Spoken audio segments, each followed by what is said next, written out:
अभी हम types of vectors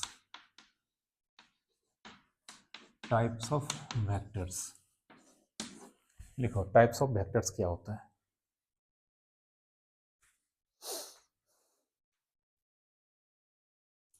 सबसे पहला है collinear vector.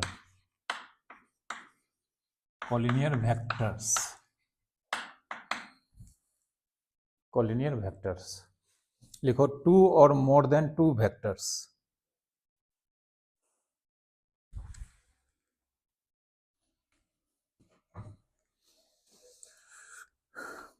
To or more than two vectors which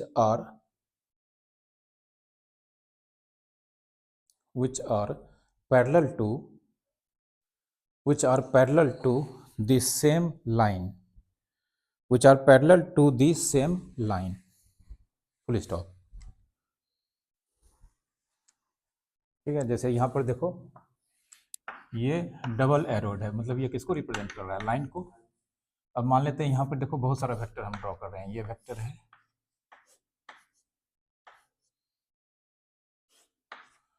ये वेक्टर ए है, ये वेक्टर मान लेते हैं बी है, ये वेक्टर सी है, ये वेक्टर डी है। चार वेक्टर यहाँ पर ड्रॉ किए हैं जो कि इस लाइन के आसपास है। इसमें से vector B, vector C, vector D इस लाइन के क्या लग रहा है? पैरेलल लग रहा है। तो जब दो या दो से अधिक वेक्टर, कम से कम दो या दो से अधिक वेक्टर किसी एक लाइन के पैरेलल दिखता है तो वो सारा वेक्टर आपस में कोलिनियर वेक्टर कहलाता है। ठीक ना? तो ये तो नहीं है, ये तो इंटरसेक्ट कर देगा। तो यहाँ पर vector B, vector C and vector D are collinear vectors. ठीक है, डायग्राम बना लो। हाँ, एग्जाम्पल है ये।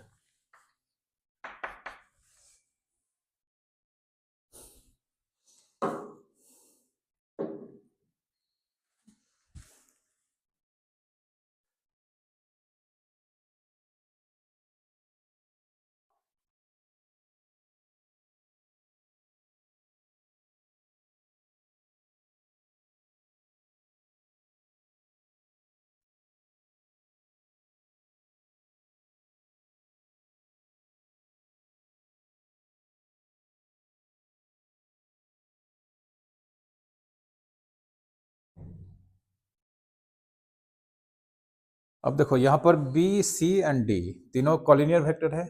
तो जब वेक्टर कॉलिनियर होगा तो या तो वो सेम डायरेक्शन में होगा, जैसे बी और डी सेम डायरेक्शन में है। अगर इधर ईस्ट है तो बी और डी दोनों ईस्ट में है। नहीं तो एकदम अपोजिट डायरेक्शन में होगा, जैसे डी सी। अगर ये ईस्ट में है तो ये किस में होगा? वेस्ट में। ठीक ना? कोई दिक्कत? तो जब भी वेक्टर कॉलिनियर वेक्टर्स होगा तो या तो उसका डायरेक्शन सेम होगा, नहीं तो जस्ट एकदम अपोजिट होगा। ये याद रखना है। अब अगर दो वेक्टर का डायरेक्शन सेम होगा, जबकि जानते हैं वो कॉलिनियर होगा, तो वो दोनों वेक्टर कहलाता है लाइक वेक्टर्स या पैरेलल वेक्टर्स। ठीक ना? लाइक वेक्टर्स और पैरेलल वेक्टर्स। कब? जब दो वेक्टर का डायरेक्शन क्या होगा? सेम होगा। तो वेक्टर्स हैविंग सेम डायरेक्शन। ठीक ना? सिर्फ डायरेक्शन सेम होना चाहिए, मैग्नीट्यूड सेम हो नहीं हो उससे मतलब नहीं है। और ये कॉलिनियर वेक्टर होगा। ठीक है? तो वेक्टर हैविंग सेम डायरेक्शन क्या कहलाएगा? लाइक वेक्टर्स और पैरेलल वेक्टर। एग्जांपल में यहाँ पे कौन कौन है? B and D. तो इस फिगर में vector B and vector D. ठीक है, लिख लो।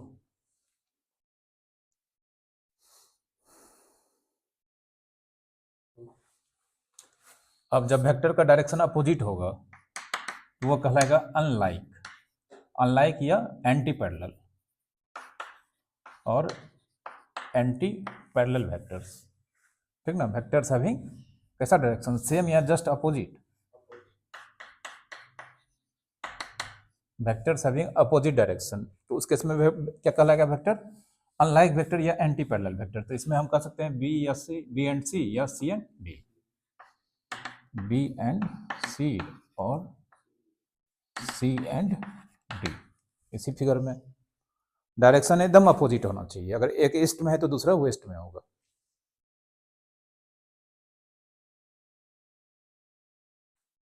Like vectors.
कोलिनियर वेक्टर पर अभी पढ़ा है जस्ट।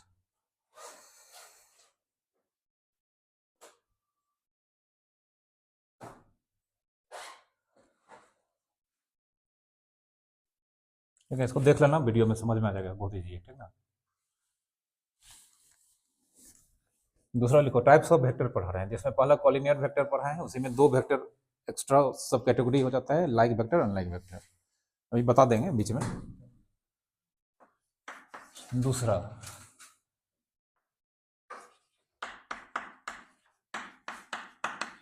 को इनिशियल वेक्टर्स, लिखो को इनिशियल वेक्टर्स।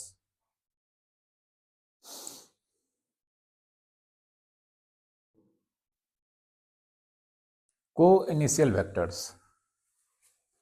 तो एट ए टाइम 2 या मोर देन 2 वेक्टर्स, कम से कम कितना वेक्टर, 2 वेक्टर या 2 से अधिक वेक्टर, जिसका इनिशियल पॉइंट सेम हो। वेक्टर का इनिशियल पॉइंट टर्मिनल पॉइंट पढ़ाए थे, तो देखो यहाँ पे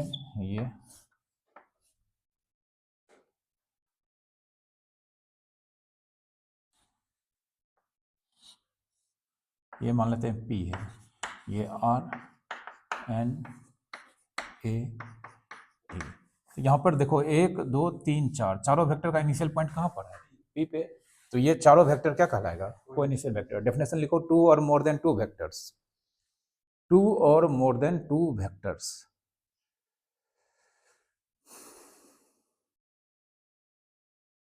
2 or more than 2 vectors having same initial point, having same initial point। ठीक है, इसे ड्रॉ कर लो, ये एग्जांपल है। ये चारों वेक्टर का इनिशियल पॉइंट कहाँ पे लाई कर रहा है, पॉइंट P पर, नहीं।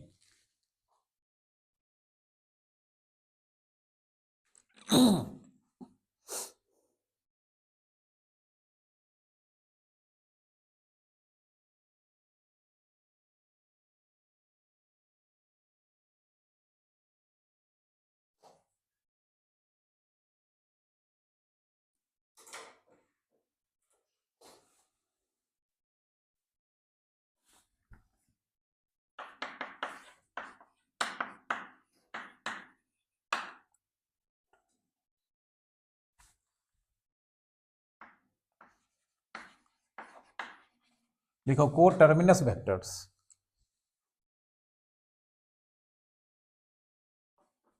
को टर्मिनस वेक्टर, इसमें क्या हो जाएगा, 2 वेक्टर या 2 से अधिक वेक्टर जिसका टर्मिनल पॉइंट सेम जगह हो, ठीक ना। उल्टा देखो, 2 और मोर देन 2 वेक्टर्स, 2 और more then 2 vectors, 2 or more than 2 vectors having same terminal point, having same terminal point।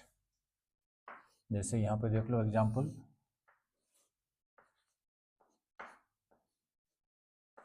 P A C E, vector EP, vector CP, vector AP, सबका terminal point कहाँ पे है, P पर है, ठीक ना।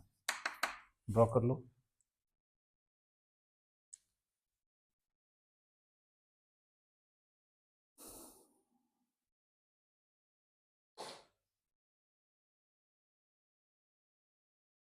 ठीक है,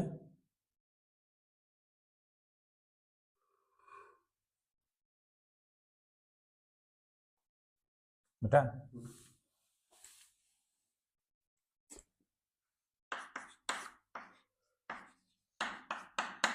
यूनिट वेक्टर,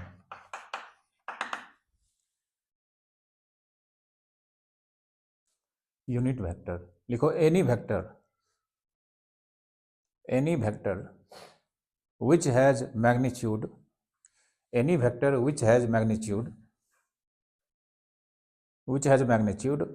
1 यूनिट। ठीक है, कोई भी वेक्टर जिसका मैग्नीट्यूड कितना हो, 1 यूनिट, ठीक ना, वो क्या कहलाएगा, यूनिट वेक्टर। जैसे यहाँ पर, और पैराग्राफ चेंज करके लिखो, unit vector in the direction of, unit vector in the direction of, unit vector in the direction of vector A, ये vector A, unit vector in the direction of vector A, या B रहेगा तो vector B, ठीक ना। Unit vector in the direction of A is denoted by ये symbol, A ही लिखेंगे लेकिन ऊपर में ये, इसको कैप बोलते हैं, ठीक ना, ठीक है। इसको और इसको पढ़ते हैं, क्या पढ़ते हैं, ए कैप और ए हैट, ठीक ना। किसी भी वेक्टर का ऊपर में अगर एरो हटा के कैप लगा दिया जाता है तो समझ जाना है वो यूनिट वेक्टर को रिप्रेजेंट करता है, ठीक ना। अब इसको डायग्राम में कैसे बनाएंगे, जैसे मान लो ये वेक्टर ए है, 1 2 3 4, ये वेक्टर ए को रिप्रेजेंट करता है। और ये यहाँ पे मान लेते हैं इसका मैग्नीट्यूड 1 2 3 4 यूनिट्स। ये वेक्टर ए को रिप्रेजेंट करता है, इसका डायरेक्शन सॉरी इसका मैग्नीट्यूड कितना है, 4 यूनिट्स। अगर हम मान लो ये एक इतना सा लाइन ड्रॉ कर दिए तो 1 2 3 4, यह पूरे लेंथ का यूनिट सॉरी मैग्नीट्यूड कितना है, 4, तो एक पीस का कितना हो जाएगा, 1। तो अगर हम यहाँ पर ये इसके एक पीस के बराबर बना दें और डायरेक्शन हम इधर मेंशन कर दें, तो बोलो ये जो डायरेक्शन है ए के डायरेक्शन में, वेक्टर ए के डायरेक्शन में है या नहीं है, है। लेकिन इसका मैग्नीट्यूड इससे कंपेयर करेंगे तो कितना होगा, 1। तो यह एक वेक्टर है, किसके डायरेक्शन में, वेक्टर ए के डायरेक्शन में, लेकिन मैग्नीट्यूड कितना है, 1 यूनिट। तो इसका नाम हम लिखेंगे ए कैप, ठीक है। उसी तरह से मान लो ये 1 2 3 4 5 6, ये मान लो एक दूसरा वेक्टर है, वेक्टर बी। तो इसका 1 2 3 4 5 6, अगर इसका मैग्नीट्यूड हम लिखें कितना, 6, तो इसके एक लेंथ के बराबर अगर हम यहाँ पे ड्रॉ कर दें और इधर एरो दे दें, तो फिर से यह एक वेक्टर है जो किस वेक्टर के डायरेक्शन में है, वेक्टर बी की डायरेक्शन में, लेकिन इसका मैग्नीट्यूड इसके एक पीस के बराबर है और इसका एक पीस का वैल्यू कितना है, 1। तो इस वेक्टर का नाम हो जाएगा बी कैप, ठीक ना। वेक्टर बी के डायरेक्शन में यूनिट वेक्टर का नाम बी कैप, ठीक है। वेक्टर ए के डायरेक्शन में यूनिट वेक्टर का नाम ए कैप, ठीक है। लिखो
ठीक है,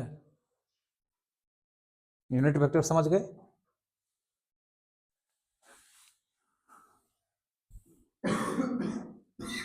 नेक्स्ट लिखो जीरो और नल वेक्टर, जीरो और नल वेक्टर।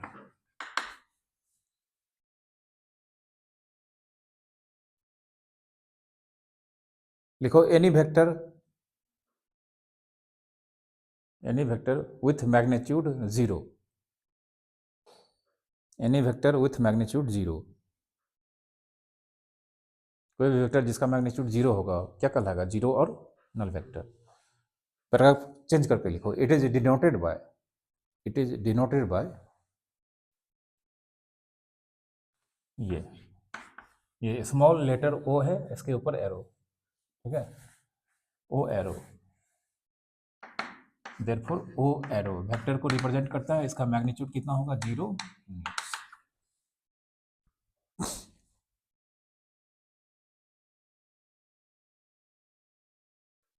अब देखो जीरो वेक्टर के अलावा जितना भी वेक्टर होगा वो सब नॉन जीरो वेक्टर कहलाता है, क्या कहलाता है, और उसका मैग्नीट्यूड कुछ न कुछ होगा, 1 यूनिट 2 यूनिट, 0 तो नहीं होगा।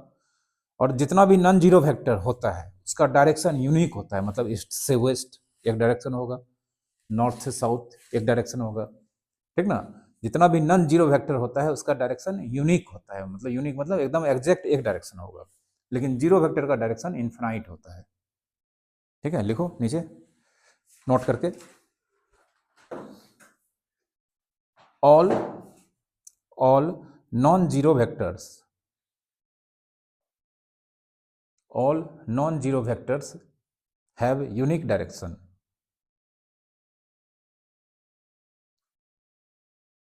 have a unique direction, but zero vector, zero vector has infinite number of direction, has infinite number of direction, zero vector has infinite number of direction, bracket में लिखो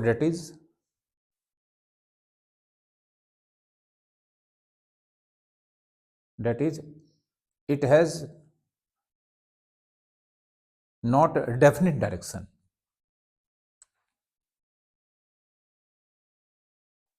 it has not definite direction। जैसे example देखो, zero vector, अगर हम मान लो एक vector का नाम ए बी लिखें तो दूसरा वेक्टर का नाम, मतलब इसका कोई दूसरा नाम लिखेंगे तो छोटा लेटर होगा, लेकिन अगर हम इसका नाम पी क्यू लिख दें तो होगा? सही नहीं होगा, क्योंकि इसका इनिशियल पॉइंट ए है, इसका इनिशियल पॉइंट क्या है? बी है, पी है, तो नहीं होगा, मतलब ये दोनों इक्वल नहीं होगा। या अगर हम ए सी लिख दें तब भी नहीं होगा, क्योंकि दोनों का इनिशियल पॉइंट सेम है, बट दोनों का टर्मिनल पॉइंट क्या है? डिफरेंट है। तो एक नॉन जीरो वेक्टर का सिंबल यूनिक होता है। क्या होता है? यूनिक होता है, ठीक ना। Initial point terminal point fix होता है, लेकिन जीरो वेक्टर का देखो, ए इनिशियल पॉइंट कहाँ पे है? ए, टर्मिनल पॉइंट भी कहाँ पे है? उसका लेंथ लाइन सेगमेंट का कितना होगा? जीरो। तो लेंथ किसी वेक्टर के मैग्नीट्यूड को रिप्रेजेंट करता है। तो जीरो वेक्टर को हम ऐसा भी कह सकते हैं कि एक ऐसा वेक्टर जिसका इनिशियल टर्मिनल पॉइंट सेम हो।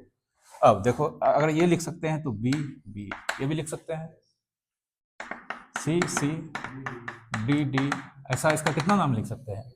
अब बोलेंगे इसका डायरेक्शन पता नहीं है, इसका डायरेक्शन पता नहीं है, तो इस वेक्टर को रिप्रेजेंट करने वाला कितना वेक्टर है? Infinite vector. डायरेक्शन डेफिनिट है? नहीं है, ठीक ना।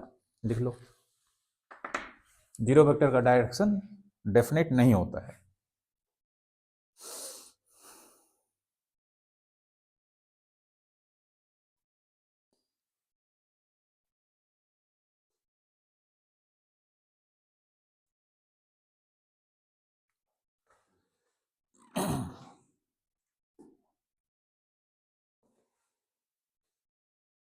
यूनिट वेक्टर, जीरो वेक्टर, ये सब का बहुत यूज होगा इस चैप्टर में, ठीक ना। यूनिट वेक्टर का खास करके बहुत यूज है, भरा हुआ है इसमें और 3D में भी। अब लिखो free vectors, free vectors.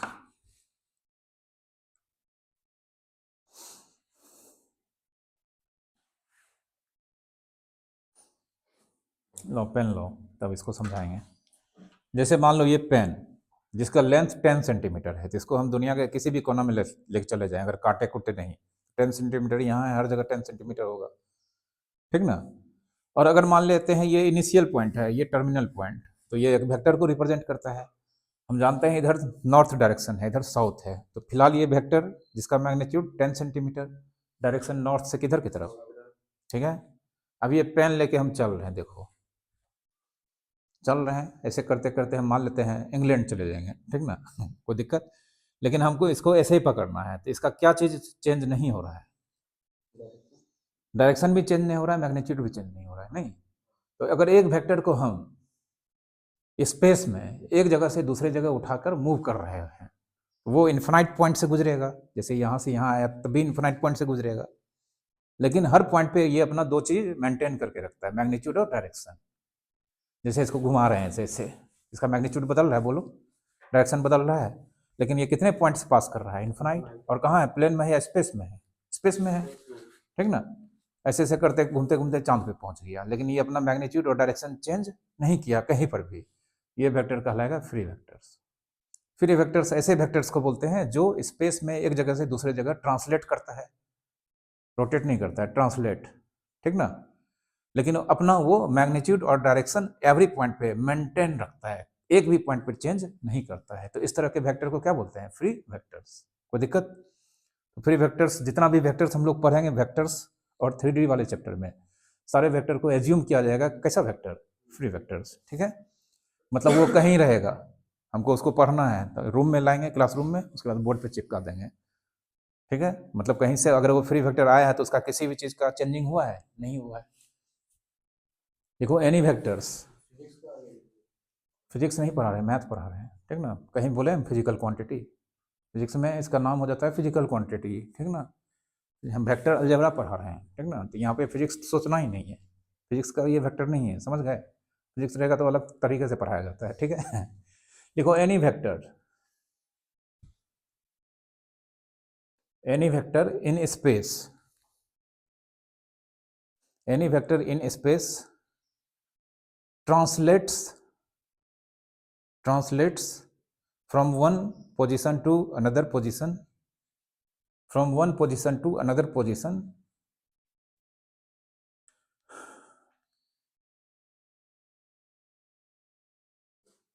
but it maintains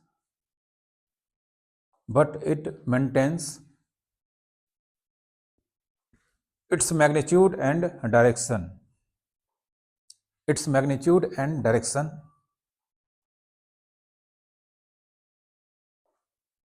at every point,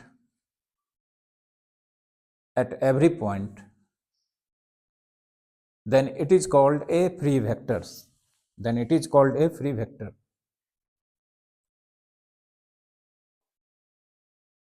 Every point, then it is called a free vector.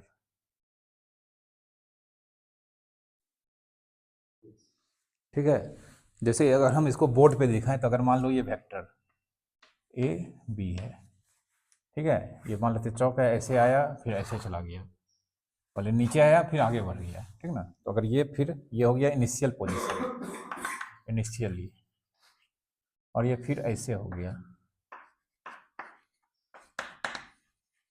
Finally. तो क्या देखो ये यहाँ था, अगर ये 2 मीटर का लग रहा है तो यहाँ पर भी ये कितने मीटर का लग रहा है? 2 मीटर का।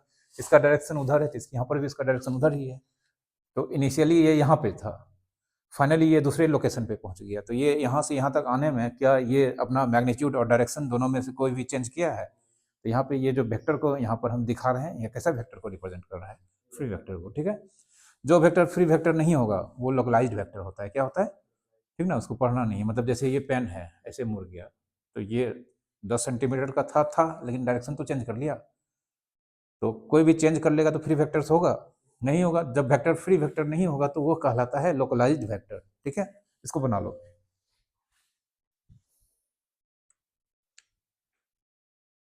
ऐसा बनाना कि पैरेलल लगना चाहिए और लेंथ इक्वल होना चाहिए, ठीक ना।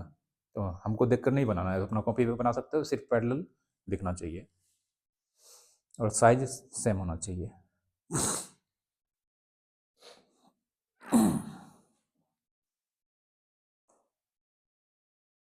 ठीक है, नेक्स्ट लिखो equal vectors, equal vectors.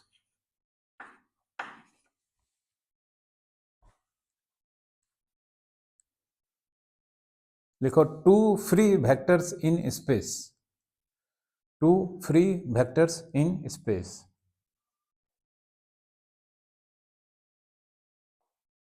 having same magnitude, having same magnitude and same sense of direction,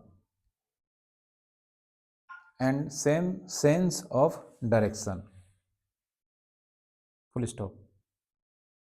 ठीक है, जैसे यहाँ पे एग्जांपल में देखो,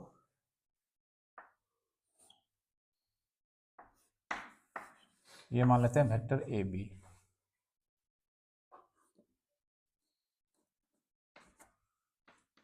ये वेक्टर पी क्यू, ये दो वेक्टर है, फ्री वेक्टर है, स्पेस में है। एक मान लेते हैं धरती पे है, दूसरा चांद पे है, कोई दिक्कत? लेकिन यहाँ पर इसका मैग्नीट्यूड मान लेते हैं 2 यूनिट्स है, और चांद पर वाले का भी मैग्नीट्यूड क्या है? 2 यूनिट्स है।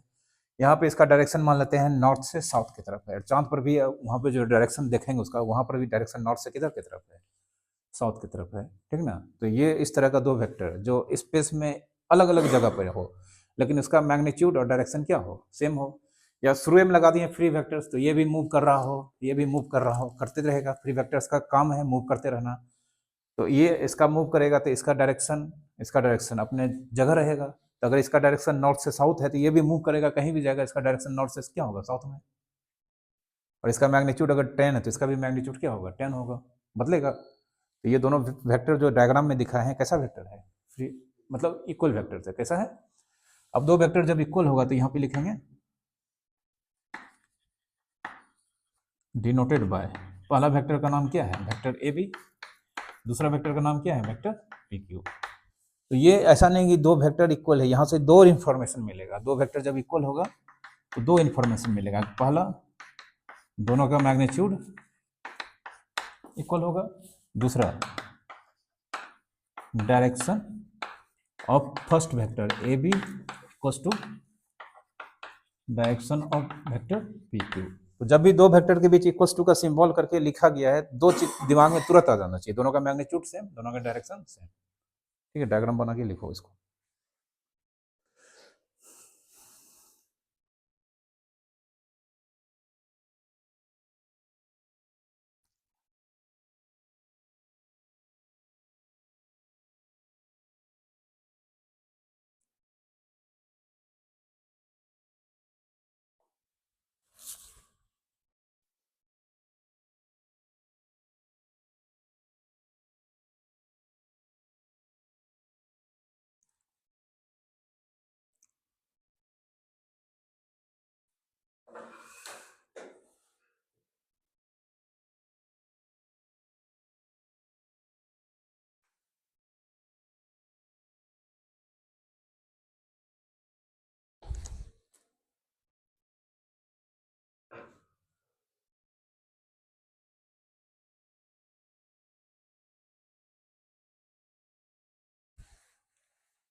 ठीक है, ये सब वेक्टर का टाइप्स था। ठीक है, इतना ही टाइप है। अब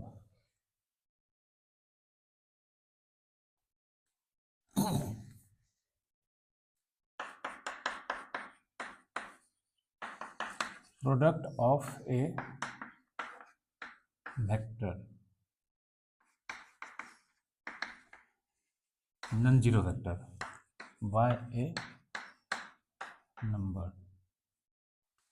प्रोडक्ट ऑफ ए वेक्टर, जो वेक्टर यहाँ पे लेंगे फिलहाल नॉन जीरो वेक्टर होगा, उसको एक नंबर से मल्टीप्लाई करेंगे, क्या होगा।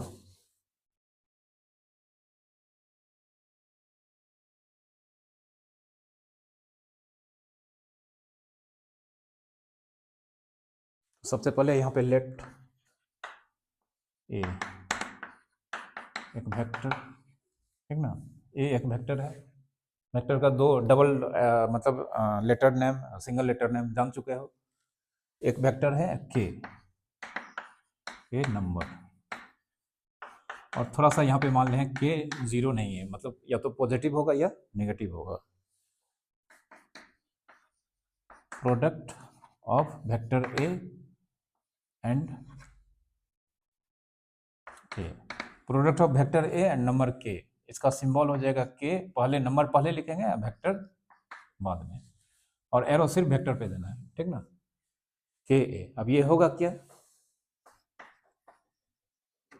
के ए, यह जो वेक्टर ए एंड नंबर एक के का प्रोडक्ट है, यह भी एक वेक्टर होगा।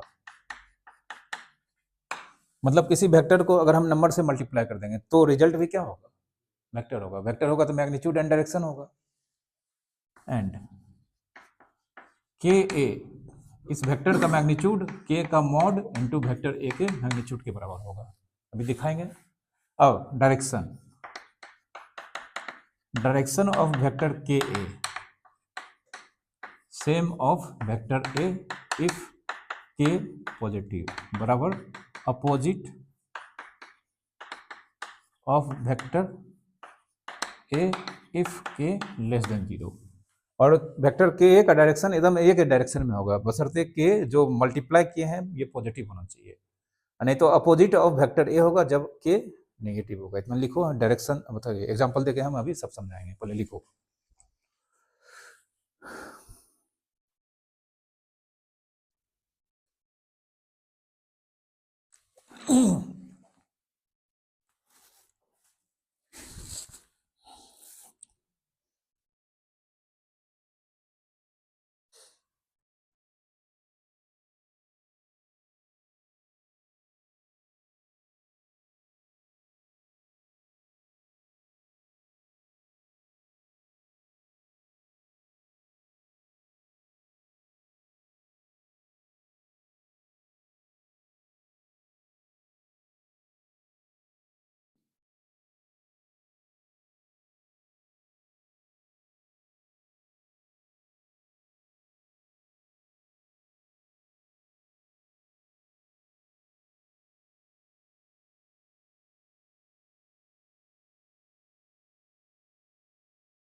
Direction of K A vector equals to same of A vector.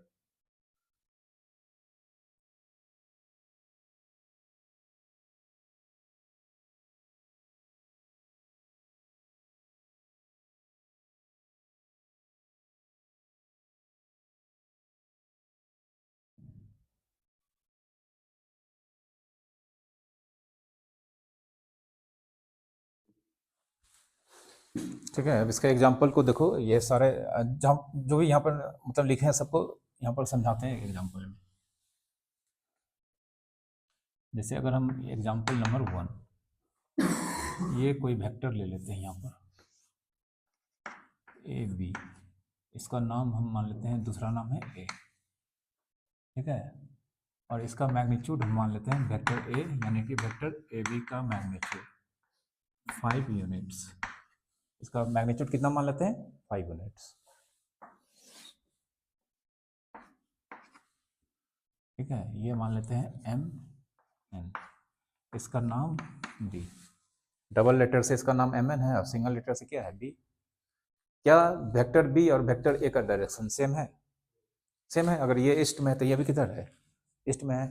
लेकिन अगर इसके लेंथ को देखा जाए, इसका ये पूरा पीस, तो इसका पूरा पीस इस वेक्टर में कितना है? 1 2 या 3? 3 है, 1 2 3। मतलब ये वेक्टर बी इस वेक्टर का कितना टाइम्स है? 3 टाइम्स है। तो वेक्टर बी का नाम हो जाएगा थ्राइस वेक्टर ए। मतलब बी नाम नहीं भी लिखेंगे चलेगा, इसका नाम क्या लिखेंगे? 3a। ठीक ना? तो देयरफॉर 3a जो किस वेक्टर को रिप्रेजेंट कर रहा है एक्चुअल में? mn, और इसको हम 3 इंटू ए का दूसरा नाम क्या है? ए बी, ये भी लिख सकते हैं। ठीक ना? कोई दिक्कत? एंड mn का मैग्नीट्यूड निकालना है। mn का मैग्नीट्यूड निकालने का मतलब वेक्टर 3a का मैग्नीट्यूड निकालना होगा। तो वेक्टर के का मैग्नीट्यूड निकालना है, तो के जो नंबर है इसका मॉड, तो के कौन है यहाँ पे? 3 का मॉड, और वेक्टर कौन है? ए का मैग्नीट्यूड। 3 का मॉड 3 होगा, वेक्टर ए का मैग्नीट्यूड कितना है? 5, तो 15 यूनिट्स। समझे? तो इस वेक्टर को हम यहाँ पर वेक्टर ए को जिस नंबर से मल्टीप्लाई किए हैं वो नंबर पॉजिटिव या निगेटिव? पॉजिटिव। तो वेक्टर को जब पॉजिटिव नंबर से मल्टीप्लाई करते हैं तो जो नया वेक्टर होता है वो और ओरिजिनल वेक्टर का डायरेक्शन सेम होता है। देखो, के ए सेम डायरेक्शन ऑफ ए, जब के क्या चाहिए? पॉजिटिव, के पॉजिटिव है, तो 3a वेक्टर और ए वेक्टर का डायरेक्शन क्या है? सेम है। मैग्नीट्यूड तो चेंज होगा ही। ठीक है, लिखो। निगेटिव वाला एग्जांपल देंगे अब। हाँ, मॉड लगाएंगे तो नेगेटिव भी पॉजिटिव ही हो जाएगा।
देखिए एक और एग्जांपल देख लो।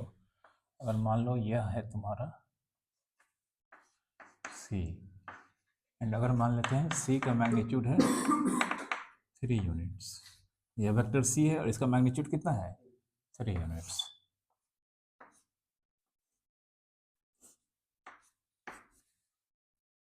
नीचे हम वेक्टर ड्रॉ किए हैं, क्या इस वेक्टर का डायरेक्शन इस वेक्टर के डायरेक्शन में है कि एकदम अपोजिट है? अपोजिट है। इसका एक लेंथ को अगर एक पीस माने तो इसमें यह इसका कितना पीस है? 1 2 3 4, ठीक ना। मतलब ये वेक्टर इसका 4 गुना होगा, लेकिन डायरेक्शन इसका इसका अपोजिट है, तो इसका नाम हो जाएगा 4c माइनस।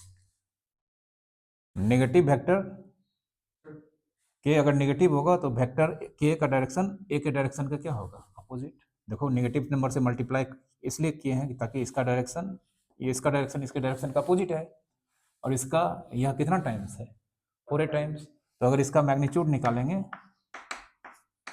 तो नंबर कौन है -4। -4 का मॉड इनटू वेक्टर सी का मैग्नीट्यूड, -4 का मॉड 4 और सी का मैग्नीट्यूड 3, 12 यूनिट्स। तो इस वेक्टर का मैग्नीट्यूड 12 यूनिट्स है, लेकिन यहाँ पे नेगेटिव नंबर से मल्टीप्लाई है, इसलिए यह वेक्टर वेक्टर सी के डायरेक्शन का अपोजिट डायरेक्शन है। ओके क्या तो 4 यूनिट कैसे बचे? -4 कैसे हुआ? 1 2 3 1 2 3 कैसे? ये 1 2 3 4 ना हुआ? नहीं होगा तो कितना पीस है? कितना ऐसा ऐसा कितना पीस है? तो 4 पीस है तो 4 नहीं होगा।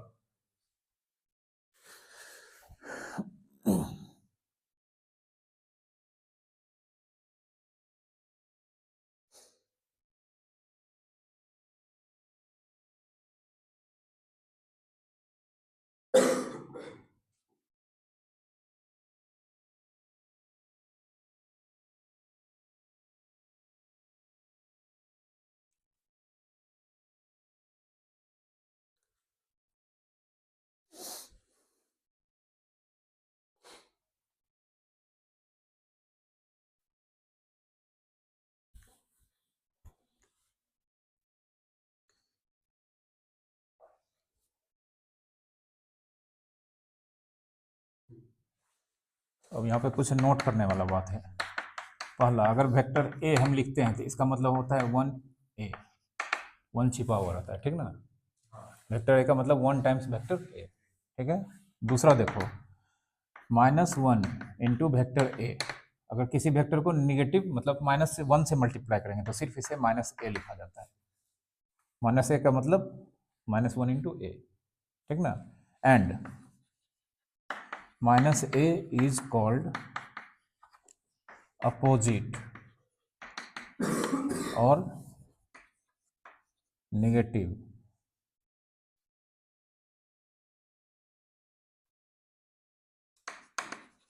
और एडिटिव इन्वर्स ऑफ वेक्टर ए। इसको बहुत चीज बोलते हैं। -a को वेक्टर ए का अपोजिट बोलते हैं, या वेक्टर ए का नेगेटिव बोलते हैं, या वेक्टर ए का एडिटिव इन्वर्स बोलते हैं, ठीक ना।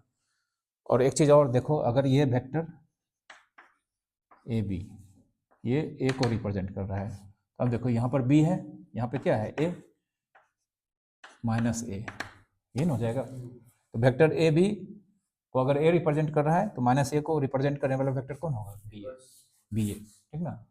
तो देयरफॉर बी ए, वेक्टर बी ए किसका वैल्यू है? -a का, -a। अब -a मतलब -a किसका नम है? A B. अगर यहाँ सिंबल मतलब ढक दिए हैं, तो अगर माइनस को ढक दें तो ए को रिप्रेजेंट करने वाला कौन वेक्टर का नाम क्या है? A B. तो हम यहाँ पर ए बी मतलब -ba को हम ए बी के टर्म में लिखेंगे तो लिख सकते हैं, लेकिन आगे क्या लगाना होगा? माइनस, ठीक ना। ठीक है, लिखो सब।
लिखे।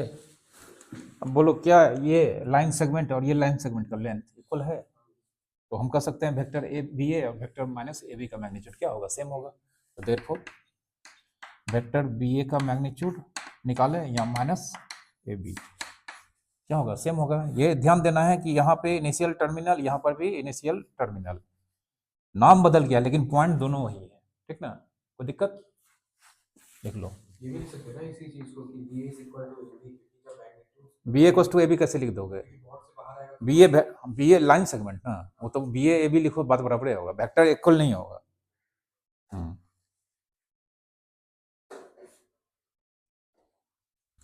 डेट इज कह सकते हैं वेक्टर ए का मैग्नीट्यूड निकालें या वेक्टर माइनस ए का मैग्नीट्यूड निकालें, क्या होगा, सेम होगा। और दोनों ही बराबर होगा किसके, एक है।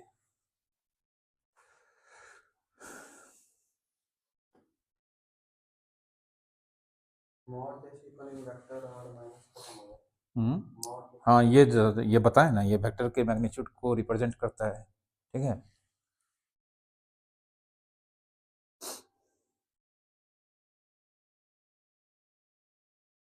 ठीक है, अब देखो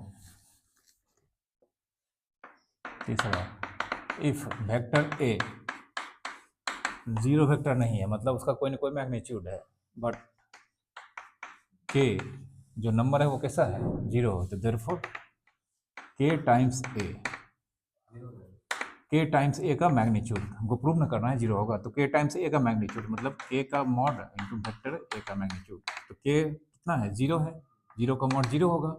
अब वेक्टर ए का मैग्नीट्यूड को ए लिख सकते हैं, तो जीरो इंटू ए कितना, जीरो। मतलब अगर किसी वेक्टर जो कि नॉन जीरो वेक्टर है, अगर हम इसको जीरो से मल्टीप्लाई करेंगे उसका मैग्नीट्यूड कैसा आ जाता है, जीरो। जिस वेक्टर का मैग्नीट्यूड जीरो होता है उसको नल वेक्टर बोलते हैं, मतलब वेक्टर कन्वर्ट हो जाएगा कैसे वेक्टर में, देयरफॉर ए वेक्टर नॉन जीरो वेक्टर है, के नंबर है, तो अगर हम वेक्टर को के से मल्टीप्लाई करेंगे, मतलब जीरो से वेक्टर जीरो से मल्टीप्लाई करेंगे, वो कन्वर्ट हो जाएगा जीरो वेक्टर में, ठीक है। लिखो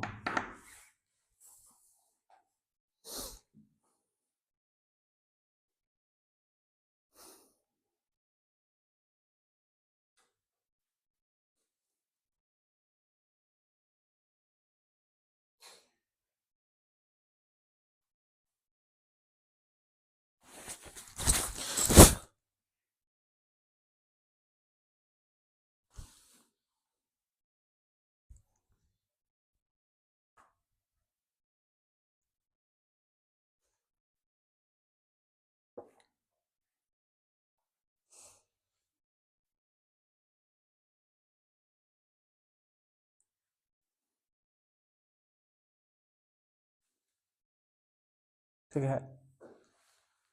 फिर चौथा, इफ इस बार वेक्टर कैसा वेक्टर है, null vector, but number zero नहीं है, या तो पॉजिटिव या नेगेटिव होगा, तो देयरफॉर के टाइम्स ए का मैग्नीट्यूड, मतलब के का मैग्नीट्यूड, के नंबर का मॉडुलस इनटू वेक्टर ए का मैग्नीट्यूड। तो के का मॉडुलस पता नहीं क्या है, पॉजिटिव नेगेटिव हम यही लिखेंगे, देखो यहाँ पर। लेकिन वेक्टर ए कैसा वेक्टर, नल वेक्टर, इसका मैग्नीट्यूड जीरो होगा, तो जीरो इंटू समथिंग कैसा, जीरो, देयरफॉर के ए, मतलब वेक्टर नल वेक्टर है, इसको हम किसी भी नंबर से मल्टीप्लाई करेंगे कोई फर्क नहीं पड़ता है, नल वेक्टर ही रहेगा, ठीक है।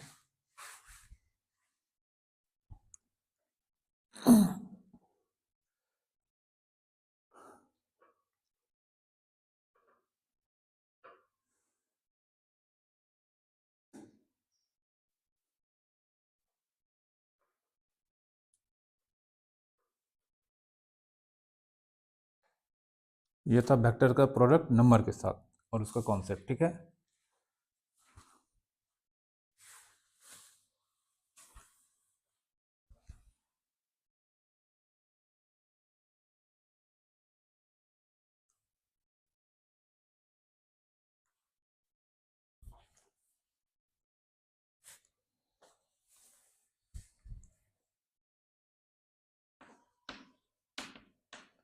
एंगल बिटवीन टू वेक्टर्स लिखो, एंगल बिटवीन टू वेक्टर्स,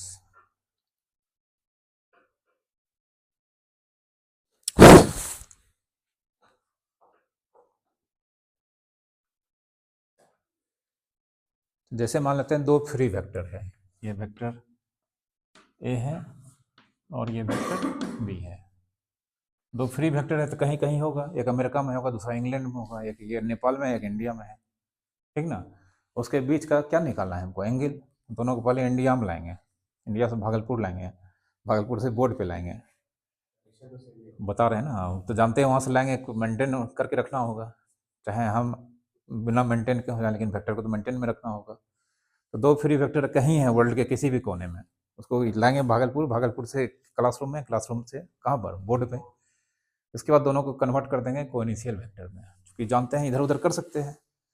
तो दो वेक्टर के बीच का अगर एंगल निकालना है तो सबसे पहले दोनों वेक्टर कोइनिशियल वेक्टर होना चाहिए, जो हम कर सकते हैं एडजस्ट करके, क्योंकि कैसा वेक्टर होता है, फ्री वेक्टर। चलो इसको कोइनिशियल वेक्टर में कन्वर्ट करते हैं। ये बी सॉरी ए, ये ही रहेगा, और ये बी। देखो ये पैरेलल, लेंथ भी सेम है, ये सेम है, कोइनिशियल वेक्टर में कन्वर्ट हो गया। जोड़े कोइनिशियल वेक्टर का इनिशियल पॉइंट क्या होता है, अभी तुरंत पढ़ा है, सेम होता है ना। तो एडजस्ट किए इस तरह से, दोनों का इनिशियल पॉइंट सेम जगह हो गया, कन्वर्ट हो गया किस में, कोइनिशियल वेक्टर में। तो जब दो वेक्टर के बीच का एंगल निकालना रहता है तो सबसे पहले दोनों वेक्टर को हमको एडजस्ट करके, रीएडजस्ट करके कोइनिशियल वेक्टर में कन्वर्ट करना पड़ता है, जो कर सकते हैं, फ्री वेक्टर होता है।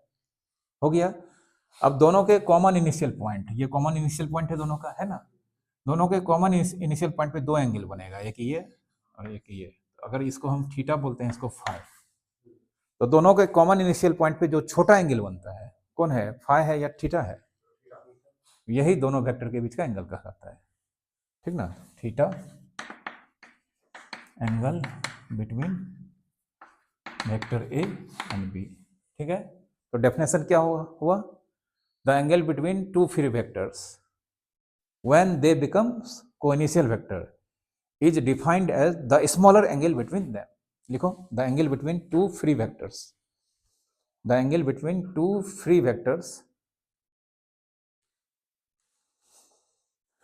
when they become coinitial vectors, when they become coinitial vector is defined as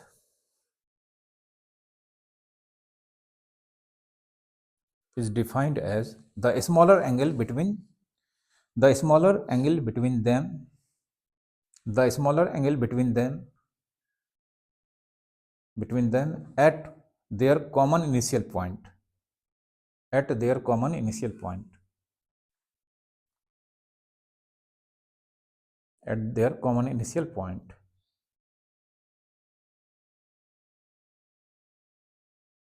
It's called angle between the vector. It's called angle between the vectors. अब डायग्राम बना लो।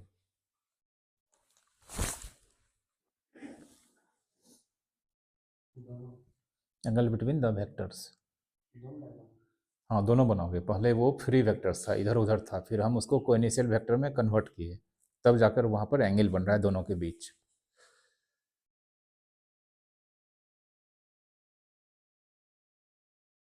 लेंथ बड़ा छोटा हो सकता है। लेंथ हम बोले हैं थोड़ा इक्वल है, इक्वल अनइक्वल कुछ भी हो सकता है।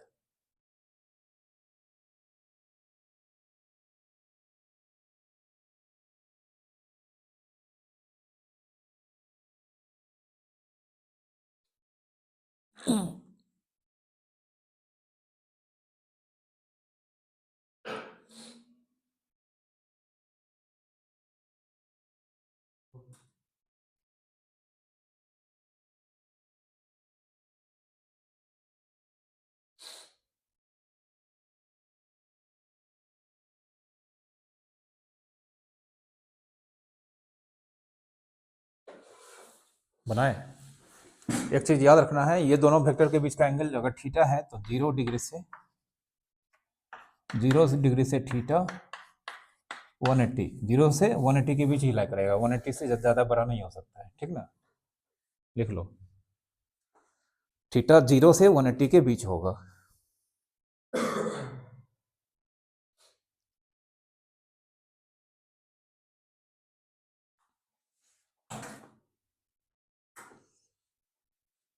अब यहाँ पर देखो नोट, ये मान लेते हैं ए है, ये बी है, दो वेक्टर है, दोनों का डायरेक्शन सेम है, कैसा वेक्टर? Like vector. दो वेक्टर का डायरेक्शन सेम होता है, पहला जो छोटा है तुम्हारा उसमें बोलते हैं दोनों को collinear vector. Collinear vector parallel vector होता है, और अगर दो पैरेलल वेक्टर है तो कोलिनियर वेक्टर कहलाता है, डायरेक्शन सेम है तो लाइक वेक्टर कहलाता है, लाइक या पैरेलल वेक्टर। तो दो वेक्टर अगर यहाँ पे लाइक वेक्टर है तो यहाँ पे अगर इसको शिफ्ट कर लेते हैं, यहाँ पे दोनों के बीच का एंगल कितना, 0 डिग्री, देन थीटा कितना डिग्री, 0 डिग्री। दूसरा ये मान लेते हैं बी है, ये ए है, इस बार दोनों का डायरेक्शन सेम या अपोजिट, इसको अनलाइक वेक्टर बोलते हैं, अनलाइक वेक्टर्स। थीटा अगर हम इसको इधर ले जाएं फिर नीचे ले आए तो एंगल कितना डिग्री, 180, थीटा 180 डिग्री, ठीक ना। लाइक वेक्टर्स के बीच का एंगल 0 डिग्री, अनलाइक वेक्टर्स के बीच का एंगल 180 डिग्री, ठीक है, लिखो।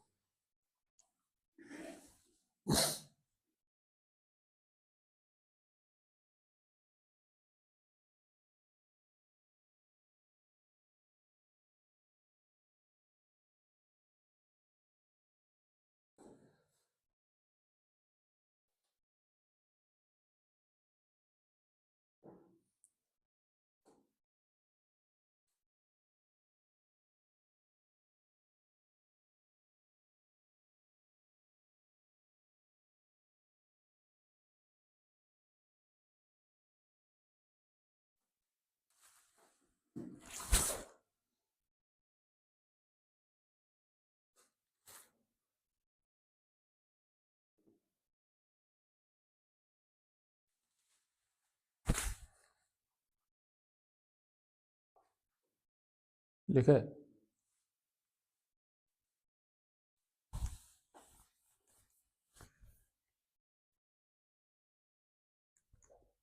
क्वेश्चन है, ये मान लो इक्विलेटरल ट्रायंगल है, triangle A B C equal है, और ये मान लेते हैं ये साइड वेक्टर ए को रिप्रेजेंट करता है, ये साइड वेक्टर बी को रिप्रेजेंट करता है, ये साइड वेक्टर सी को रिप्रेजेंट करता है। तो then find angle between vector A and vector B and vector C and vector, ठीक है। वेक्टर ए वेक्टर बी के बीच का एंगल, बी एंड सी के बीच का angle, vector C and vector A के बीच का एंगल निकालना है। यहाँ पे ट्रायंगल एबीसी इक्विलेटरल ट्रायंगल है। अभी कुछ ऐसा लिखा है तो फिर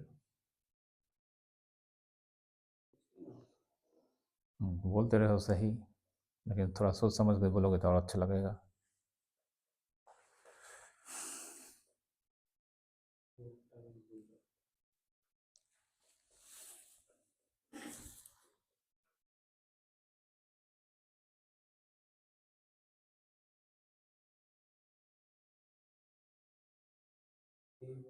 अच्छा हाँ, angle between A vector and B vector unlike है और 60 डिग्री से अनलाइक का है, डायरेक्शन अनलाइक में अपोजिट होता है, अपोजिट थोड़ा है, यहाँ पे इधर उधर है।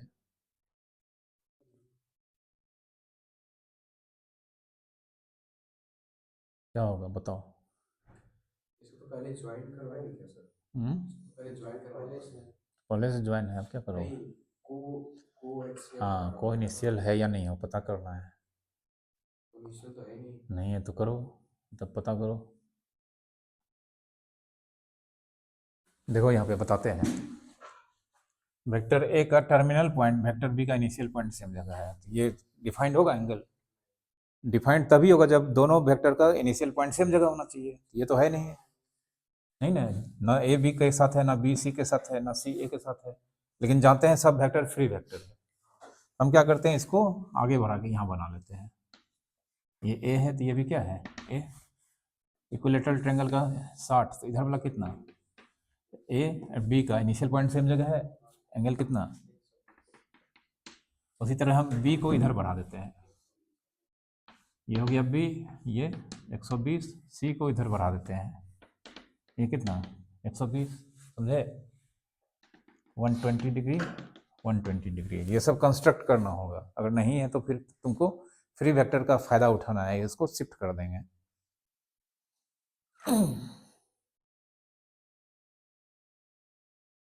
60 और 120 में छोटा ही चल गया था, लेकिन साइन अरे तुम तो एकदम गजब हो। यहाँ पे इसको मिटा दो, ये और पूरा, और ये मिल जाएगा, ट्रायंगल का एंगल देखेंगे हम। दो वेक्टर के बीच जो एंगल बन रहा है यहाँ पे, ये इसको हटा दो, ये 120 है, इधर वाला कितना होगा? तो कौन लेंगे? 120 लेंगे। तुम ट्रायंगल वाला का एंगल सोच रहा है, थीटा। ये अगर ऐसे बन रहा है, ये 60 डिग्री, तो इधर वाला एंगल लेंगे। इसमें बीच में ट्रायंगल आ गया, तो हम ट्रायंगल का क्या करेंगे लेकर?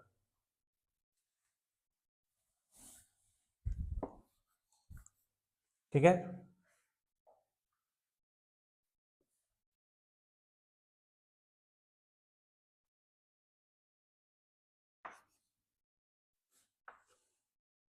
ये मान लेते हैं ए है, ये बी है, ए और बी के बीच का एंगल थीटा है।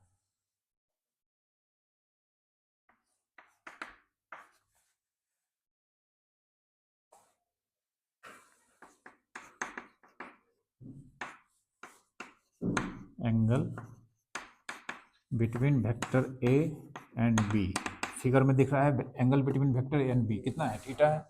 अब देखो, ये जितना बड़ा है उतना बड़ा ये भी है, लेकिन इसका डायरेक्शन अगर ऊपर में मान लेते हैं नॉर्थ है, तो इसका साउथ है। तो जानते हैं अगर ये बी को रिप्रेजेंट करता है तो ये माइनस बी को। तो ये वेक्टर, अगर वेक्टर ए और बी के बीच का एंगल थीटा है, तो वेक्टर ए और माइनस वेक्टर बी के बीच का एंगल ये कितना होगा?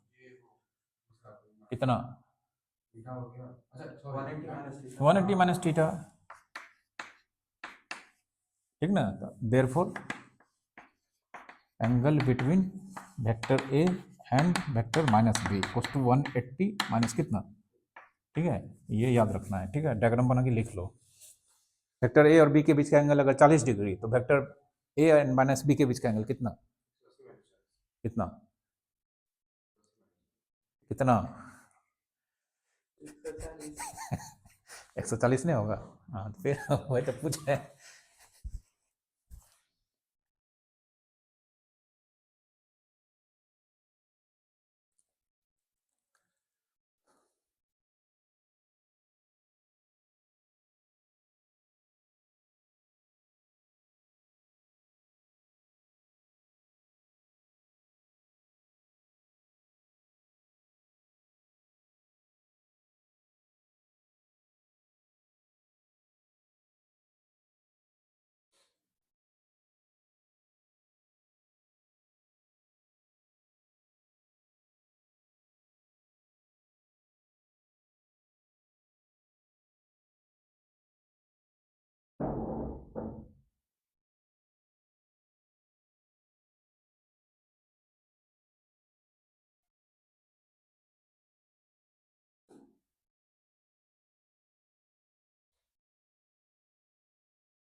समझे?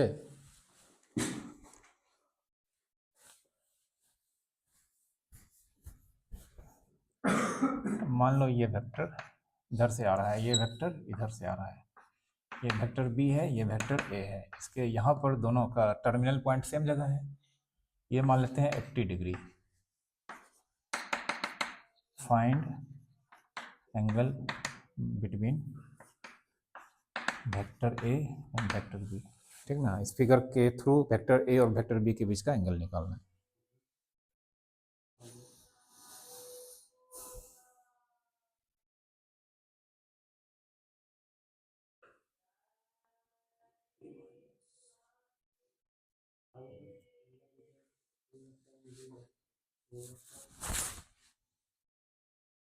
हंड्रेड डिग्री 100 डिग्री तो नहीं होगा।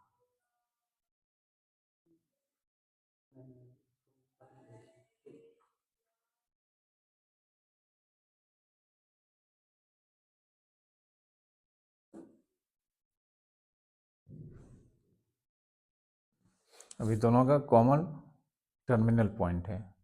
एंगल डिफाइंड होने के लिए इनिशियल पॉइंट कॉमन होना चाहिए। कैसे होगा, ज्वाइन ही नहीं करेगा फिर। कैसे आर्गुमेंट इस अच्छा टर्मिनल को थोड़ी आगे बढ़ा सकते हैं, इससे बढ़ा सकते हैं। कैसे होगा तो हम निकालने के लिए दिया है, वही तो तुमसे पता कर रहे हैं कैसे होगा और कितना होगा। अगर इससे b माइनस b सेम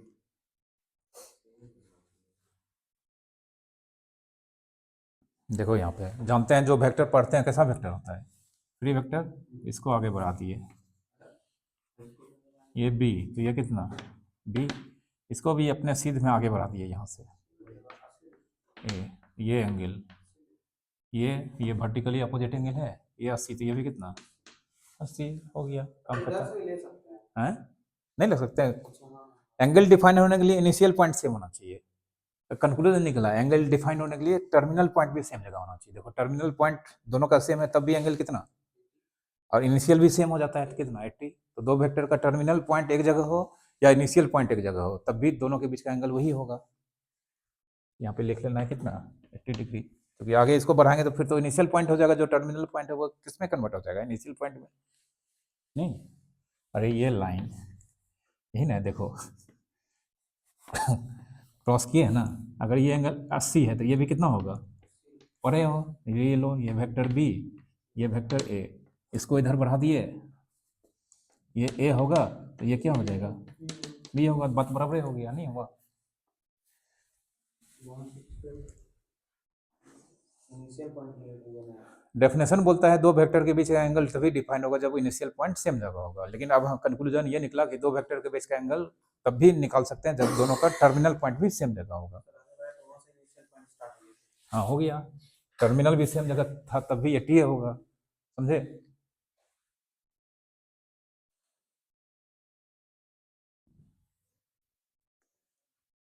ये वेक्टर के एंगल का कॉन्सेप्ट था, ठीक है, सब यूज होगा आगे, इसलिए इसमें डेफिनेशन जो भी बता रहे हैं सब यूज होगा। अभी चैप्टर स्टार्ट ही हो रहा है। अब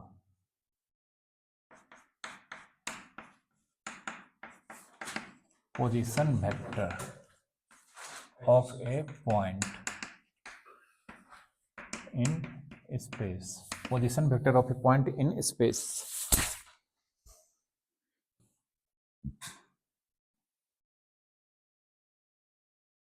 पोजीशन वेक्टर हमेशा किसी पॉइंट का होता है, ठीक ना।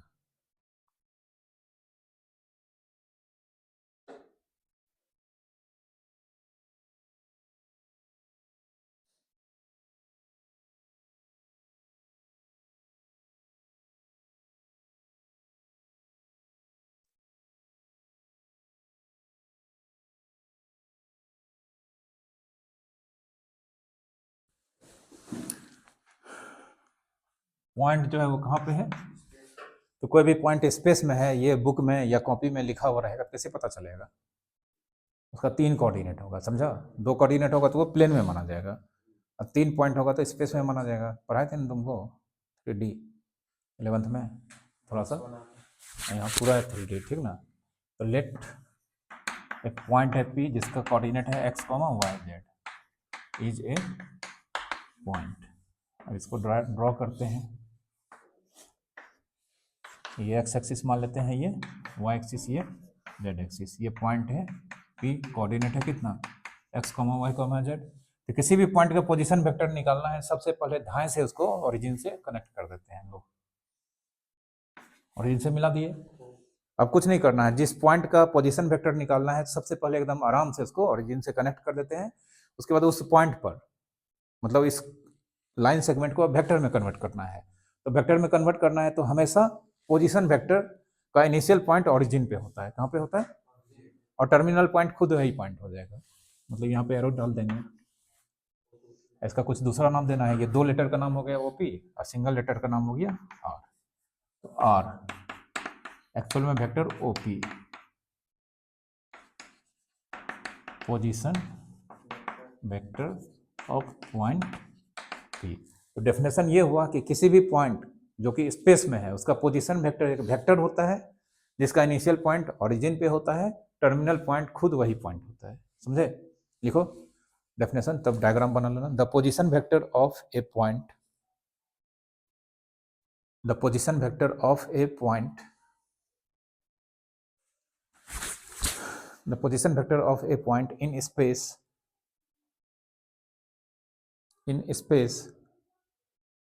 is a vector whose initial point is at origin,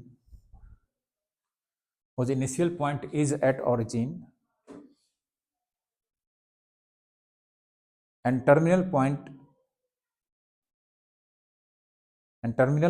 is the point self, and terminal point is the point self, जो पॉइंट है वो खुद होगा, ठीक ना, पॉइंट सेल्फ। ठीक है, अब ड्रॉ कर लो।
लिखे।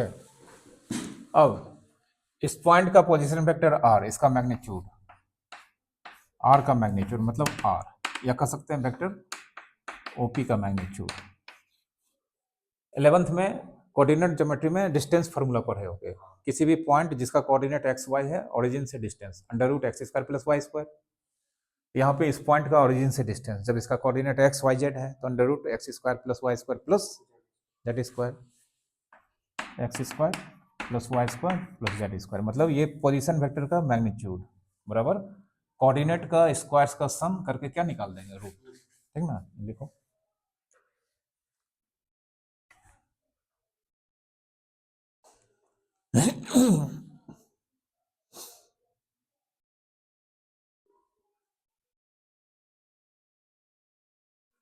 ठीक है,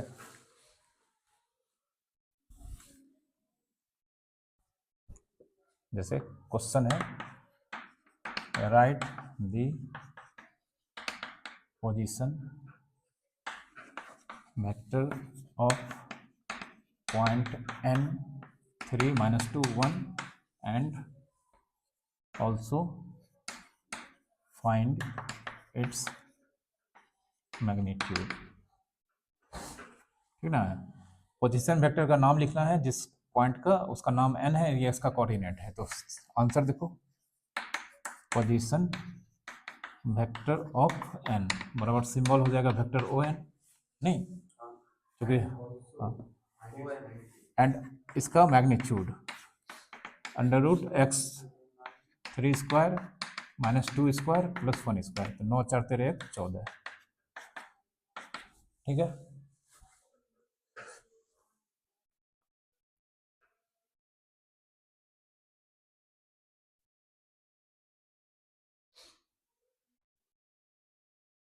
कौन से एक्सरसाइज तक का करवा दिया? अभी कुछ नहीं बताएंगे, ठीक ना, अभी जितना पढ़ा रहे हैं पढ़ते जाओ, बहुत थ्योरी है, 2 तो एक्सरसाइजे है। इसको मेनली पढ़ना है 3D के लिए, 3D में यूज होता है, वेक्टर में भी तो यूज होगा ही। 2 ही एक्सरसाइज है और एक 3D, 2 या 3 एक्सरसाइज है, ठीक ना, और एक मिसलेनियस होगा, 3 होगा, 3 एक्सरसाइज होगा, एक मिसलेनियस होगा।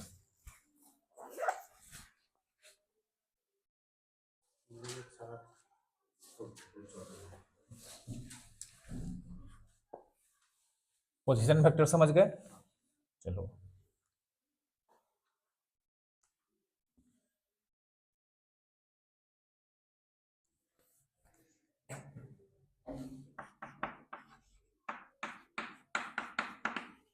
डायरेक्शन कोसाइंस शॉर्ट में लिखते हैं DCs,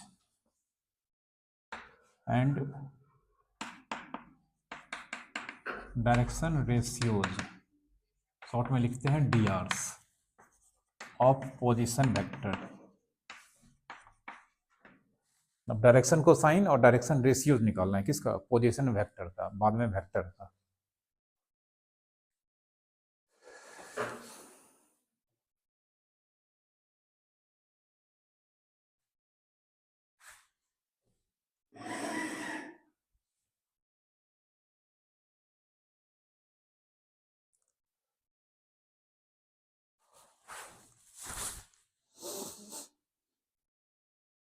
direction ratio, yes, direction ratios short में लिखते हैं डीआरस।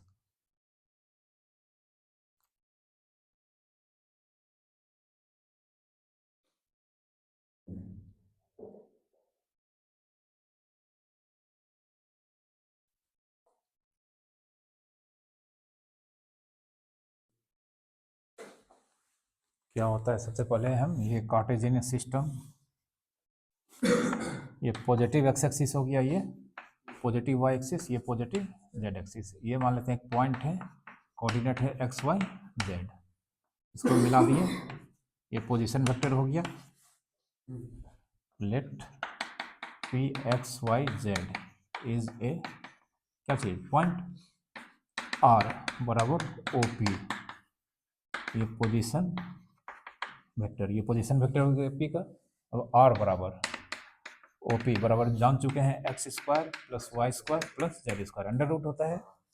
अब ये पोजीशन वेक्टर, ये कौन सा एक्सिस, पॉजिटिव एक्स एक्सिस या पॉजिटिव वाई एक्सिस, और ये पॉजिटिव एक्स एक्सिस। तो किसी भी पॉइंट का पोजीशन वेक्टर, ठीक ना, डिफाइंड टर्म है, किसी भी पॉइंट का position vector positive X axis के साथ जो एंगल फॉर्म करता है, ये कर रहा है ना, इसको रिप्रेजेंट करते हैं अल्फा से। किससे? किसी भी पॉइंट का position vector positive Y axis के साथ जो एंगल फॉर्म करता है, ये इसको रिप्रेजेंट करते हैं बीटा से।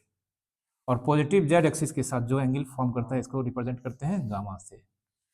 ये तीनों एंगल डायरेक्शन एंगल्स कहलाता है पोजीशन वेक्टर का, ठीक ना। तो सबसे पहला टर्म लिखो डायरेक्शन एंगल्स, नहीं लिखो ना, उसके बाद बना लेना direction angles, direction angles.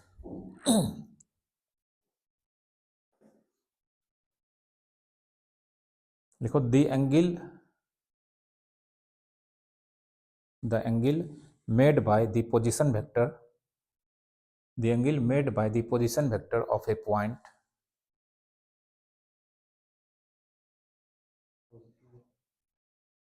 the angle made by the position vector of a point with positive x-axis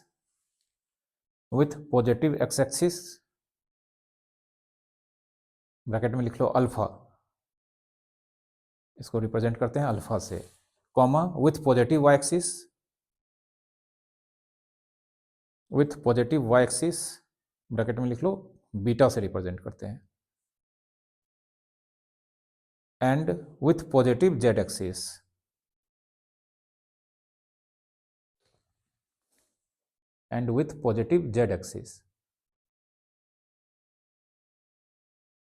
bracket में लिख लो गामा,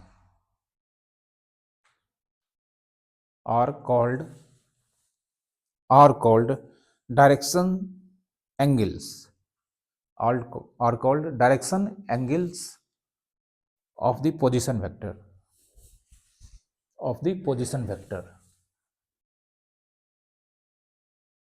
ठीक है। अब सब चीज लिख के डायग्राम बनाओ।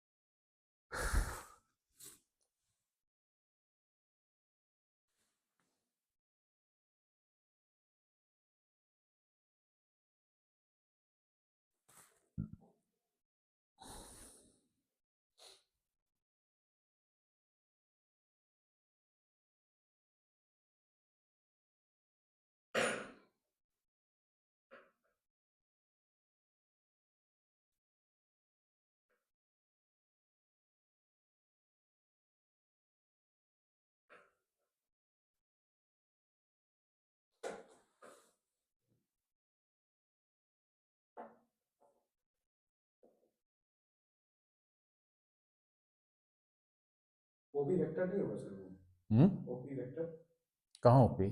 OP is equal to X square plus Y square plus Z square वो उसका मैग्नीट्यूड एरो कैसे लगाएंगे? लाइन सेगमेंट ना होगा। एरो लगा देंगे तो वेक्टर डायरेक्शन भी ना होगा। वो किसको रिप्रेजेंट कर रहा है? नंबर को रिप्रेजेंट कर रहा है, तो नंबर उसका लाइन सेगमेंट मतलब मैग्नीट्यूड को रिप्रेजेंट कर रहा है।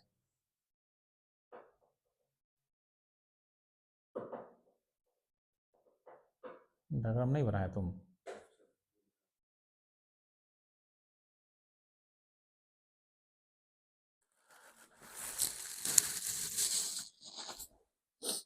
सर वहाँ जो है पी आर वेक्टर वहाँ से लेकर एक्स एक्सिस तक अल्फा होगा। तो ये vector position vector positive X axis के साथ ये एंगल बनाएगा। ये पूरा एंगल अल्फा हो गया। पॉजिटिव वाई एक्सिस के साथ ये वेक्टर जो एंगल बनाएगा ये होगा, और पॉजिटिव जेड एक्सिस के साथ ये एंगल बनाएगा ये हो जाएगा ना, समझे? 3D है ये। एक ऐसे है, फिर दूसरा ऐसे है, तीसरा ऐसे है। ये एक्स एक्सिस, वाई एक्सिस, ये कौन सा एक्सिस? Z axis. ये ऐसे है मान लो, ठीक ना? तो एक्स एक्सिस के साथ जो एंगल बनेगा वो ऐसे जेड है, वाई एक्सिस के साथ जो एंगल बनेगा वो ऐसे, जेड एक्सिस के साथ ऐसे, ठीक ना? स्पेस में है ना, तो इमेजिन करना होगा। अब याद रखना हमेशा एक्स एक्सिस वो भी पॉजिटिव एक्स एक्सिस के साथ एंगल पोजीशन वेक्टर का symbol alpha, positive Y axis के साथ पोजीशन वेक्टर का एंगल कितना? बीटा, और पॉजिटिव जेड एक्सिस के साथ कितना? गामा। याद रखना है, ठीक ना?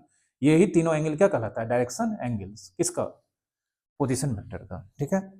अब अगर इस तीनों एंगल का अगर हम कॉस निकालते हैं, क्या निकालते हैं? तो वो कहलाता है डायरेक्शन कोसाइंस। कोसाइंस मतलब कॉस, ठीक ना? तो देन एंड यहाँ पे लिखो एल कॉस अल्फा। अगर अल्फा के साथ कॉस लगाएंगे तो इसको रिप्रेजेंट करते हैं किससे? एल से, एल से।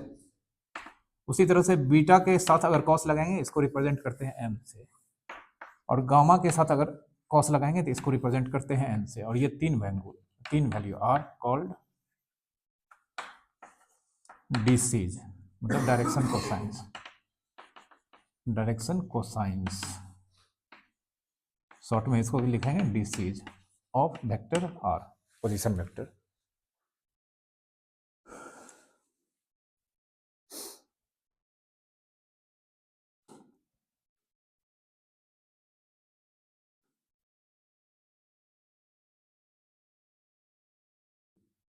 ठीक है? ये तीनों वैल्यू क्या कहलाता है? Direction cosines of vector, position vector R. अब इसका निकालते हैं कैसे हैं, इसको निकालेंगे कैसे देख लो। छोटा सा यहाँ पे डेरिवेशन है, डेरिवेशन आता नहीं बस समझाने के लिए।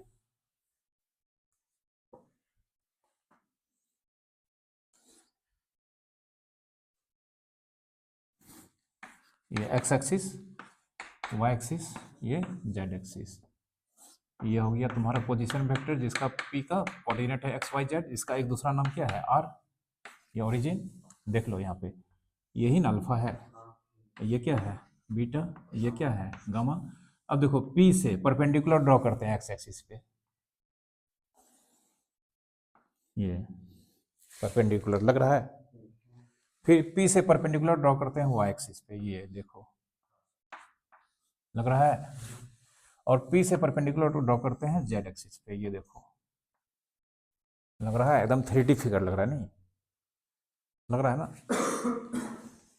अब देखो एक चीज पढ़े हुए 10th में, अगर ये पॉइंट पी है जिसका कोऑर्डिनेट एक्स वाई है, ये एक्स एक्सिस है, ये क्या है? Y axis. तो अगर इस पॉइंट से हम परपेंडिकुलर ड्रॉ करते हैं एक्स एक्सिस पे, किस पॉइंट पे मिलता है? ए पॉइंट पे। ये परपेंडिकुलर ड्रॉ किए यहाँ पर एक्स एक्सिस पे, अगर मान लेते हैं ये किस पॉइंट पे मिल रहा है? ए पे। वाई एक्सिस पे परपेंडिकुलर ड्रॉ किए, कहाँ पे मिलता है? बी पे, और ये सी पे। ये पढ़े होंगे 10th में कि अगर पी कोऑर्डिनेट एक्स वाई है, अगर पी से परपेंडिकुलर ड्रॉ करते हैं एक्स एक्सिस पे, पॉइंट ए पे मिलता है, तो ओरिजिन से यहाँ तक एक्स होता है, ठीक है? पी से परपेंडिकुलर ड्रॉ करते हैं वाई एक्सिस पे, अगर ये बी पे मिलता है तो ओरिजिन से ये वाई होता है। इसका कोऑर्डिनेट एक्स वाई जेड, तो ओ से ए कितना हो जाएगा? एक्स, ओ से बी वाई, ओ से सी कितना हो जाएगा? जेड। फिगर बनाओ, तुरंत बन जाएगा।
ठीक है, बनाए एकदम राइट एंगल लगना चाहिए।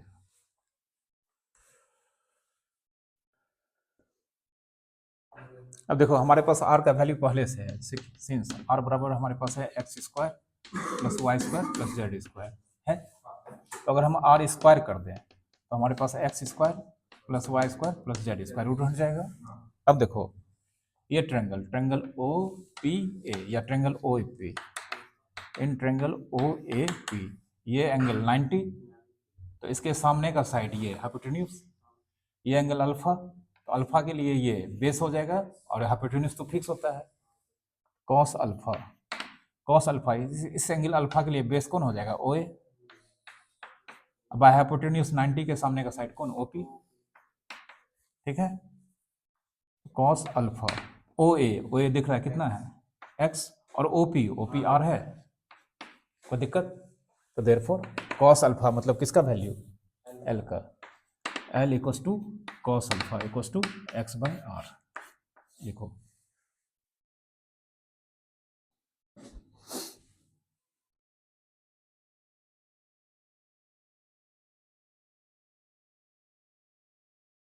एग्जाम में प्रूफ नहीं, प्रूफ नहीं आता मैथ में, मैथ में सिर्फ क्वेश्चन आता है, मैथ में कहीं से भी कोई प्रूफ नहीं आता है।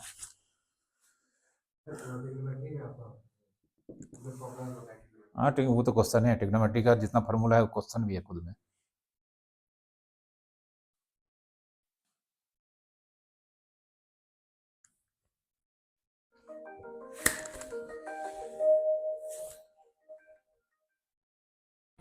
हाँ है 10 मिनट और।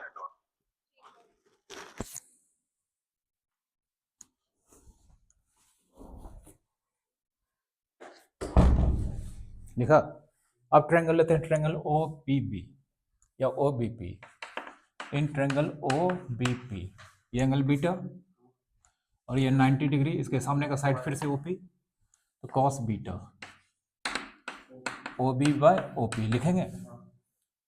ओ बी कितना है Y by R cos beta, तो देयरफॉर एल के बाद M cos beta Y by are.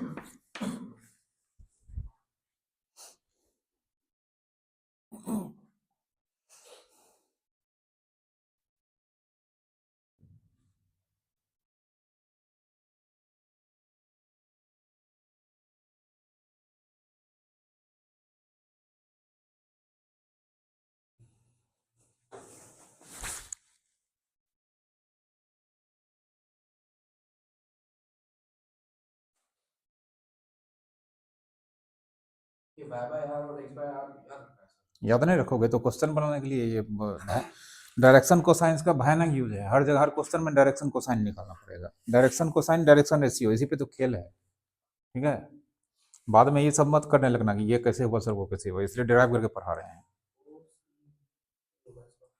हाँ, अब लेते हैं triangle O C P. In triangle O C P ये गामा है कॉस गामा, इसके लिए बेस ओ सी और 90 के सामने का ओपी। ठीक है, तो देयरफॉर कॉस गामा ओ सी को हम क्या लिख सकते हैं जेड बाय आर, और कॉस गामा मतलब एन जेड बाय आर। लिखो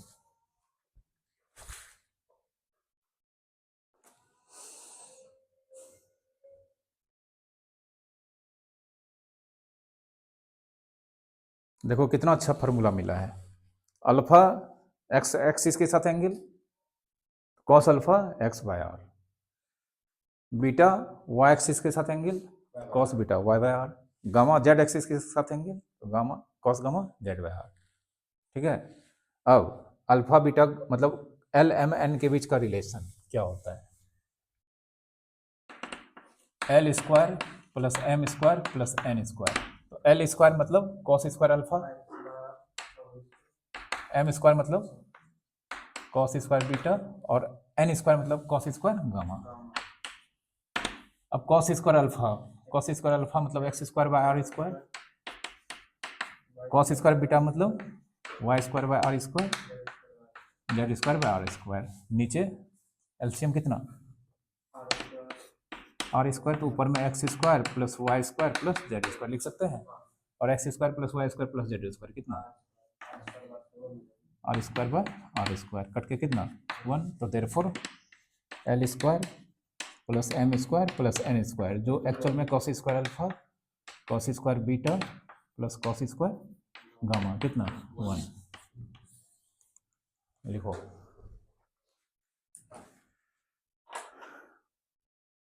और आज के लिए इतना ही रहने देते हैं। सर इसको चेंज कर सकते हैं क्या?